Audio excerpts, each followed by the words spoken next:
大家好，我係好奇嘅 GPT。你知唔知道兩個世界上最出名嘅老人家，一個係美國總統特朗普，一個係股神巴菲特。佢哋都有一個好驚人嘅習慣，就係每日飲勁多罐可樂。特朗普每日12罐 Diet Coke，巴菲特每日5罐全糖可樂。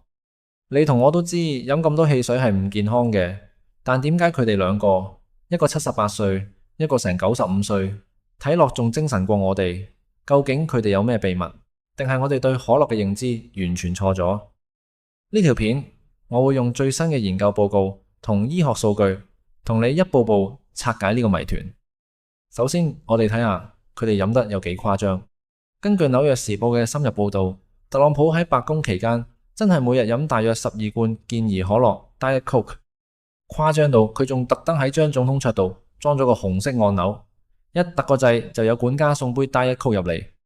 去到2025年，呢個可樂按鈕仲恢復運作緊，即係話無論係第一任期定今日，佢都冇乜點戒過。另一邊廂，股神巴菲特就含蓄少少，但都唔嘢少。佢親口同財富雜誌講，如果佢一日食2700卡路里，當中1/4，即係大約700卡路里係來自可樂。計翻條數，即係每日至少飲5罐12安士嘅可樂。由2015年講到2024年，佢嘅講法都冇變過。早餐1罐，返工前又1罐，放工返到屋企再飲2罐，好似飲水咁飲。聽到呢度，你第一個問題係咪佢哋年紀都唔細啦，冇戒口嘅咩？最新嘅證據嚟自2026年1月，即係幾個月前，美國衛生部長 Robert F. Kennedy Jr. 喺一個播客度直接評論特朗普。佢話特朗普食嘅嘢勁垃圾，食唔少麥當勞、糖果同飲 Diet Coke， 尤其係當佢去旅行嘅時候，好似成日為自己灌注毒藥。但最神奇係 Kennedy 話佢有神靈嘅體質，我都唔知佢點解仲生存到，但佢就係生存到。至於巴菲特，你叫佢戒口，唔使諗，佢唔單止冇戒，仲好自豪咁將呢個習慣同佢嘅人生哲學綁埋一齊。佢成日話佢查過精算表，發現6歲小朋友死亡率最低，所以決定好似6歲小朋友咁食嘢。佢相信飲可樂、食雪糕帶嚟嘅快樂先係長壽嘅關鍵。咁佢哋飲嘅可樂係咪同一樣嘢？原來完全唔同喎。呢個係好關鍵嘅分別。特朗普飲嘅係 Diet Coke， 即係1982年推出用阿斯巴甜呢種人工甜味劑嘅無糖可樂，而巴菲特飲嘅係有糖版。佢喺公司飲普通可樂，喺屋企就飲櫻桃可樂。即係話巴菲特每日真係會攝取大約200克糖落肚，而特朗普嘅 Diet Coke 就幾乎0卡路里。單睇成分，好似特朗普健康啲幾。跟住落嚟，我哋要問點解要飲咁多？特朗普從來冇正式解釋過，但媒體同助手嘅觀察話，佢係用 Diet Coke 嘅咖啡因嚟保持戰鬥狀態，對付佢密密麻麻嘅工作同集會。每罐 Diet Coke 有46毫克咖啡因，12罐就超過550毫克，遠遠超出成人每日建議嘅400毫克上限。對佢嚟講，可樂係提神工具嚟。巴菲特嘅理由就哲學好多，完全唔同。佢嘅核心論點係快樂直接導致長壽。佢唔係講笑，佢好認真咁講。當佢飲可樂、食熱狗嗰陣，佢感到好快樂，而呢種快樂對健康嘅好處，可能抵消咗飲食上嘅壞處。佢係咪老點，定係真係有科學根據？我哋稍後會深入探討。好，問題嚟啦，飲咁多可樂，醫學上到底有幾傷呢？我哋分開兩邊睇，先講巴菲特嘅5罐全糖可樂，每日200克糖，會大幅增加糖尿病、肥胖、脂肪肝同心臟病風險。啲糖同磷酸仲會蛀爛你啲牙，同搞鬆你啲骨頭。基本上，所有我哋聽過同糖有關嘅壞處，佢每日都照單全收。咁特朗普飲無糖係咪冇事呢？錯，12罐 Diet Coke 嘅問題主要來自過量咖啡因同人工甜味劑。咖啡因過量會令你心跳加速、失眠、神經緊張。更嚇人嘅係，研究發現每日飲1罐或以上無糖汽水，10年內中風同認知障礙症風險會增加3倍。另外，入面嘅磷酸會傷腎，人工甜味劑會搞亂你腸道菌群，增加代謝問題風險。即係話各有各傷法，但係明明咁傷，點解佢哋好似冇事？呢度我哋要引入第一個關鍵概念：幸存者偏差。媒體只會報道佢哋呢兩個飲極都唔死嘅神奇例子，但唔會報道因為同樣習慣而提早出現健康問題嘅人。佢哋就係極少數嘅幸存者。除此之外，仲有幾個可能性。第一，基因彩票。巴菲特自己都承認，佢好幸運擁有可以處理高糖飲食嘅基因。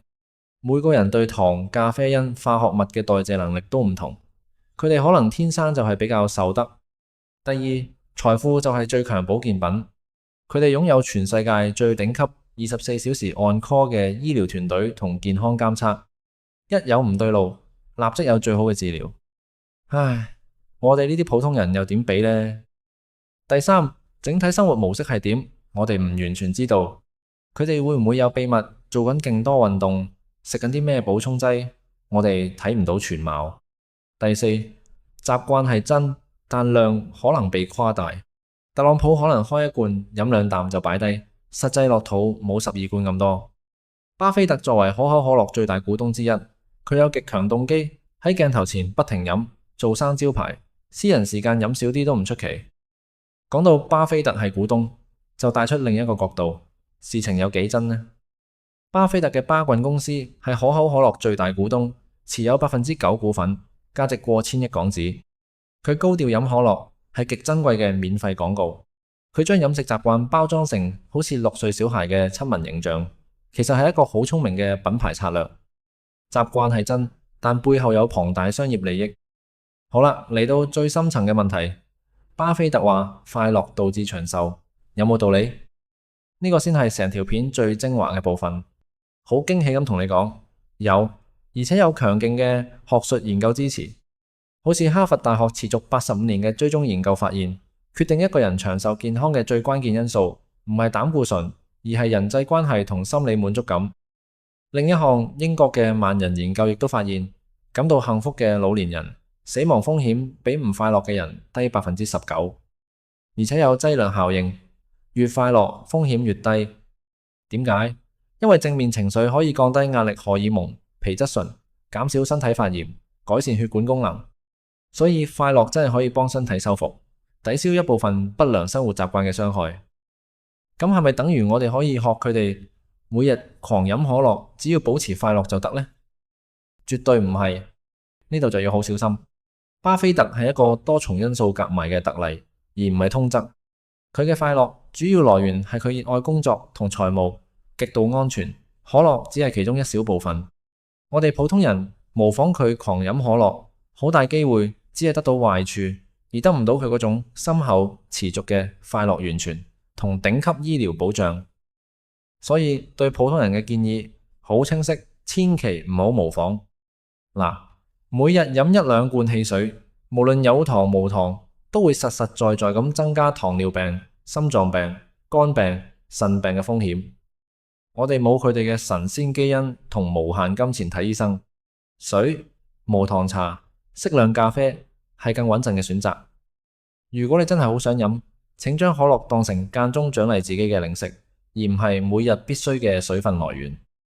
總結返，特朗普同巴菲特飲極可樂都冇事，係一個結合咗幸存者偏差、基因彩票、頂級醫療同商業形象嘅神奇現象。佢哋嘅例子證明咗快樂同心理健康對長壽有好大影響，但絕對唔係一張任飲可樂嘅免死金牌。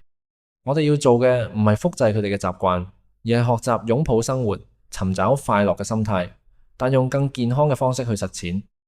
希望呢個深入分析可以幫到你睇清件事。記住，管理健康同管理投資一樣，要基於實證同風險管理，而唔係追逐1-2個神奇例子。如果你身邊有朋友想學佢哋狂飲可樂，不妨分享呢條片俾佢睇下。多謝收睇，下次再同你拆解其他迷思。